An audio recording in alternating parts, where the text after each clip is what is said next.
ఇంకోటి కూడా చెప్తున్నా బ్రదర్, అది మా ఎమ్మెల్యేలే అనుకోండి, పోయినోళ్లే అనుకోండి, ఎవరైతే ఇవాళ కేసీఆర్ గారిని మోసం చేస్తున్న ఎమ్మెల్యేలు కావచ్చు, ఎవరైనా కావచ్చు, బిడ్డ ఎవరిని ఇచ్చిపెట్టాం రేపు అధికారానికి వచ్చినాక గుర్తుపెట్టుకోరు. మీ లొసుకులు మాకు కూడా తెలుసు. మళ్ళా మీరు కేసీఆర్ గారి దగ్గరకు వచ్చో, కేటీఆర్ గారి దగ్గరకు వచ్చో, హరీష్ రావు గారి దగ్గరకు వచ్చో, కాలు పట్టుకున్నా, ఏలు పట్టుకున్నా, లబో దిబో ఏడ్చిన పార్టీలకు రానియం గుర్తుపెట్టుకోరు. ఇంతకు ముందున్న కేసీఆర్ గారు ఇప్పుడు ఉండరు. ఎటు పరిస్థితిలో ఎవరిని కూడా వదిలిపెట్టాం. మీ లొసుకులని మాకు కూడా తెలుసు.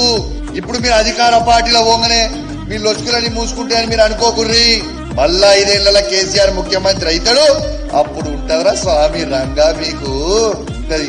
అప్పుడు మీకు సమ్మగా ఉంటది. అప్పుడు మీరు చూడురు ఏముంటదో.